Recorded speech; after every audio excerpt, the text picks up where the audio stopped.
Hail and Matches Adventures, welcome to the world of Baldur's Gate 3. It's me, the Spotking, and today I present you my new build for Rogue.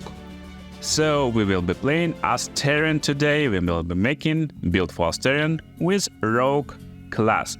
And it will be Arcane Trickster subclass, so it will be cool build, very interesting style of playing Rogue. Again, race of choice can be whatever you like, but here we get Elf with Elven weapon training, so we can use Longbow, with Dark Vision and Protection from Sleep.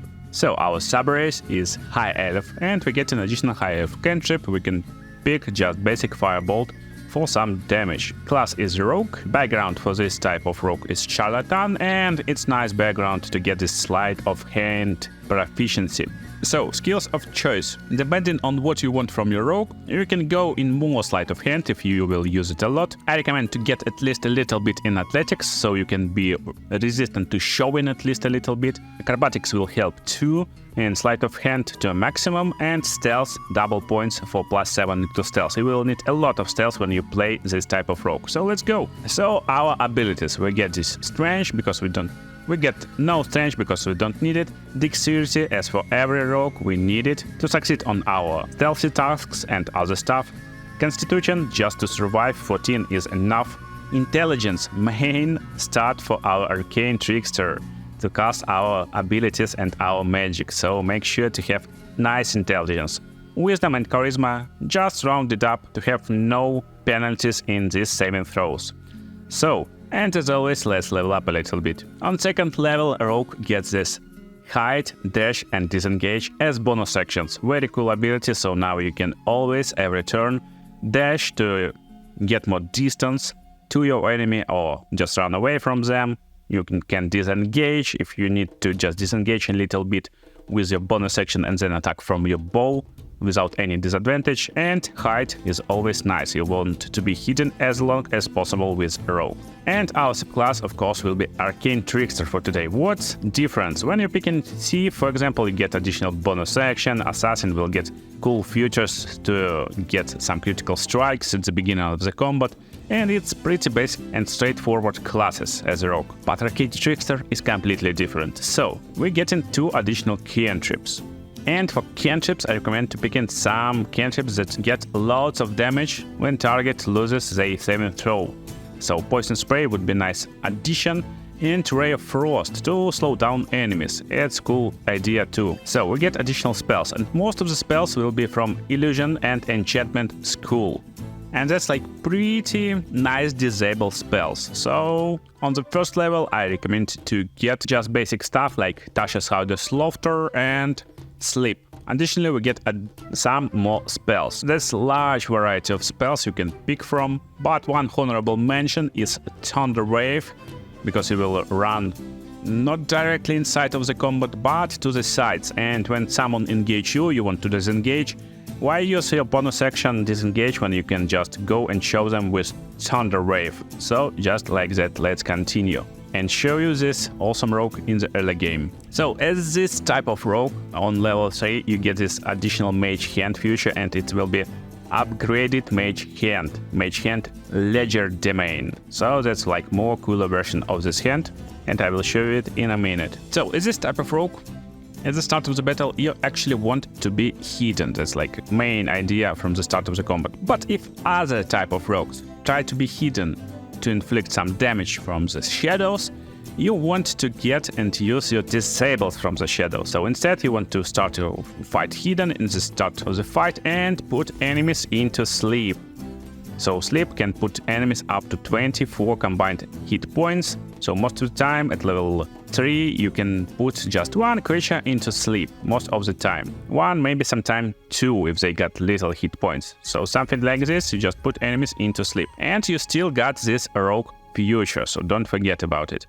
Rogue feature is Sneaky Attack, and Sneak Attack will add additional 2d6, and it will be increased when you level up. Damage to your basic attacks when you have advantage against targets or targets standing nearby your teammates. And while enemies put into sleep mode, you always have this advantage. So that's like idea of our Arcane Trickster. Put enemies into some disables and then destroy them with your Sneak Attack. So you got this nice like disabler / damage dealer role in your party, and that's like cool part. So you can use your basic attack on this target. You get this advantage, so you deal additional damage, and now you can basically use your canny action hide to just hide from enemies and go somewhere where they don't expect you to be in. And while hidden, again, you can attack with advantage when they just woke up, like that, and go into hide again, transfer to another position and prepare your other spells. And while you're hidden, you can continue casting spells on enemies like Tasha's Hide of Laughter, just like that, and if it go in, he will fall prone and will just laugh on the ground. So that's our early game of Arcane Trickster. Pretty different from basic rogues. You get more actions to do, more cool stuff, and let's level up right now. But just before, we will cast this awesome mage hand. So this hand, what is different from basic mage hand? First of all, it's invisible, so enemies can't just see it if they don't have this see invisibility. So cool stuff, this hand can throw items. For example, you can pick up this imp and just throw him away, just like that, and that's really funny stuff to do. And you can always summon this hand before the fight, so this hand will aid you in the fight. This hand can fly just easily. So this is like cool version of hand. Additionally, in D&D, this hand can pickpocket enemies and do some cool stuff. But here we get this 10-turn hand, and we can use it one time per short rest. So you need to use short rest to recharge it. And I guess we won't be able to have this pickpocket in action. So let's continue leveling up. On level 4, we don't need to do it, and we get additional feat. Right now, we can go into 2 ways. So as Arcane Trickster, you can go and increase intelligence instead of dexterity. While dexterity adding to your hit chance, adding to your damage after all, you want to have nice intelligence to succeed more on your spells. That's why we're going +2 into intelligence first. And that's just one of the way how you can build this Arcane Trickster. Of course, you can just stick with 16 intelligence and build your dex higher. That's totally the way. But today I'm showing you build with high intelligence and more strategic Arcane Trickster style. So level 5, nothing special here. We get this uncanny dodge feature. So now all damage we get is halved. That's like cool feature. Not all damage, but all attacks that hit us. And on level 5 we can finally replace sleep. So sleep is just too weak of a spell at this level. So on level 5 definitely go and change sleep for some other spells. And actually I recommend just picking some spells that will do one of the 2 things. So Longstrider, just basic spell, you cast it at the start of the day and you get additional movement speed. That's nice feature for Arcane Trickster. Or get some damage stuff. So Ice Knife, Burning Hands, even Witch Bolt can work. And let's level up. So level 6 of Arcane Trickster unlocks us additional skills because we are rogue. And as rogue, we can pick wherever we like, so pick what you're using more. Maybe you like acrobatics, maybe you like perception, so pick wherever you're using in your game as your rogue. And we can change more spells. But again, every spell right now is kinda useful to us. We can change Charm Person just for fun for Witch Bolt, so I will show you it. Level 7 gives us evasion, and this will help us succeed on saving throws against spells that require dexterity saving throws. That's a cool feature. Additionally, we get spells from level 2 now. And nice spells will be Hold Person, for example, to basically hold person, or if you want to inflict large amounts of damage, is Phantasmal Force, like great picks for us. That's spells that I recommend, and of course you can change some spells, for example, Thunder Wave, maybe you don't like it anymore, so go and change it. And as you can see, you will have large variety of spells that you can pick from at this level. There's far more spells than previously, but still Phantasmal Force is nice pick to have. So level 8 will give us additional feat. Finally we can have additional feat, and we can get more spells. Again, we can have nice spells from level 2. Cool spells will be Shatter, very strong spell, Scorching Ray, nice one, nice damage spell, Mel's Acid Arrow, critical damaging spell, or even Mirror Image. If you find yourself constantly approached by enemies, so you can cast it on yourself and increase your armor class by 9 for 10 turns, or until you will be hit with 3 attacks that will be missed attack, and they will probably be missed attacks because you get this +9 armor class. Another cool spell is Misty Step, just to reposition yourself in the shadows and then hide over there. But this requires your bonus action, and most of the time you use bonus action to hide, dash and do other stuff. So this like not most like useful spell for Arcane Trickster. And most importantly, we're getting additional feat. So for now we just go into ability improvement, and instead of bumping our intelligence higher, we get dexterity. So we're making pretty balanced character. We're not going all in any category, we're making balanced character, and level 9 is our most important level for Arcane Trickster. While we are hidden, targets have disadvantage on saving throws against our spells. So that's where becoming interesting stuff. That's why we're picking spells with saving throws, because enemies will have disadvantage on this stuff. And most of the spells that require the saving throws is just far more stronger than other spells. So for example, like Melf's Acid Arrow doing from 6 to 24 damage, and Shatter doing from 3 to 24 damage. So why Shatter is better? Because it's doing area of effect damage, and you basically can kill multiple creatures with the spell, while Melf's Acid Arrow target only one spell. And that's like cool feature. So honorable mentions will be Dark Vision and Darkness. Nice spells to just make darkness, and you can hide in this darkness easily. Or Dark Vision, and it blocks enemy sight if they don't have Dark Vision, magical Dark Vision, so you basically can cast darkness on them and hide just in plain sight. So there's a lot of options for this type of play. Level 10, as Rogue, we get an additional feat. And that's like cool part here, so we can go and pick Warcaster. Right now we get this advantage to cast these spells on enemies, and now we get advantage when enemies try to break our concentration on the spells. That's like cool feature. So for our cantrips, pick whatever you like. For our new spells, again, you can pick whatever you like. You get this like Illusion School spells, and most useful stuff will be like Crown of Madness if you want to inflict like madness onto humanoid groups of your enemies, or Mirror Image to be protected. That's nice and cool feature too. We get into level 11 right now, and we get this reliable talent. When we make an ability checks with skill we are not proficient with, lowest result we can roll is 10. That's nice to have, so we are kind of proficient in almost every aspect of the game, and 10 is most of the time will be nice skill to have. We get one more spell, again pick whatever, and level 12 is final level when we're getting final feat. So final feat we can just go into ability improvement, and we want more damage from our bow, our weapons go dexterity.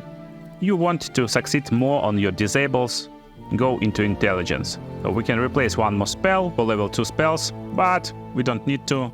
We got everything we need. So Arcane Trickster, start of the day. Just cast Longstrider on yourself and your allies. You can upcast it to cast on 2 creatures. This will increase your movement speed in battles, and it's ritual, so it won't use any spell slots. As Arcane Trickster, you get 6 spell slots from first level, instead of 4 like from other mage classes. And that's our basically spells of choices. So we got some cantrips that doing pretty nice damage on last levels. Firebolt, Ray of Frost, Poison Spray. And these cantrips will require your intelligence as your main attribute. So for example, larger your intelligence, more successful will be this Poison Spray damage, 3d12 damage. And as you can see, it's using this Constitution saving throw. So enemy needs to succeed 8 base DC, so difficulty check, it's 8. Plus proficiency, it's from our level, and plus intelligence, so plus 5 from our intelligence. I maxed out intelligence. But if we make this bonus action hide, we instantly get advantage against enemies with this stuff. So now it's 94% to hit this spell, and that's crazy stuff because no mages get this feature to have this advantage on saving throws against for enemies, disadvantage for enemies on saving throws. So he failed, we did a lot of damage, and that's like cool feature. And basically you want to enter each combat hidden, and you want your allies to start this combat. So this like cool feature. Right now we are on our ally turn, we want to come nearby enemies, and our rogue not in the fight yet, so we can still start our fight. Again, we can start it from advantage, but we want to start with some disabled spells. That's what we want to do. So for example, Hold Person will be advantage against this dude, and we get 96% chance to hit him with Hold Person. When we do it, he will be holded just like that. And you still can use your mage hand just before the fight. So this hand will throw some stuff in the battle, distract enemies, attack enemies sometime. And while person is holded, you get this critical chance against this person. That's why you want this awesome hold person spell in your arsenal whenever you face humanoids. So what does it mean for our rogue? As max level rogue, again, I told it already in the videos, sneak attack should do 6d6 bonus damage, but right now it's doing 5d6. I don't know, it's bugged or it's on purpose of balance. So when you're doing this sneak attack, and it will be triggered automatically when you're doing range attack against this dude, every attack in 3 meters around this dude will be critical strike. So you want to come closer, and you basically want to attack it with 100% chance. And this will inflict critical strike, but most importantly, sneak attack works with critical strike too. So look on this damage, that's just crazy. So you're doing 2d8, so basically 2 dice from your main weapon roll, then you add in your dexterity modifier, and you're rolling 10d6 for your sneak attack. 10d6, that's crazy. So total of 50 damage. So additional stuff you can do in the battle, of course, you can hide, use your shatter for increased damage. That's like crazy stuff. Use Phantasmal Force, that's very nice damaging spell. It will damage enemies every turn while you keep in concentration. And while that's not like big of a deal, only 1d6, but 10 turns, it makes 10d6. So very nice against big enemies. Against small enemies, use Shatter.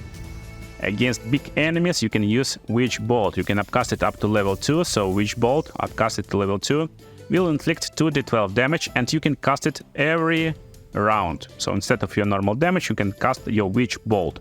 That's useful stuff when you can't hide. So when you're hidden, most of the time you want to use your sneak attack and inflict this bonus damage. That's like bigger damage. But sometimes you're in the areas where you can't have this bonus action, maybe your ally is dead, so sometimes there are situations where Witch Bolt is useful. But most of the time, your useful spells will be like this Shatter and Phantasmal Force as damage spells, and Hold Person against humanoids, Crown of Madness against humanoids to make them mad, and Tasha's Hideous Laughter just to put any creature prone with laughter. And you will have advantage against this creature when you're attacking this creature, and you will trigger your sneak attacks on this creature basically.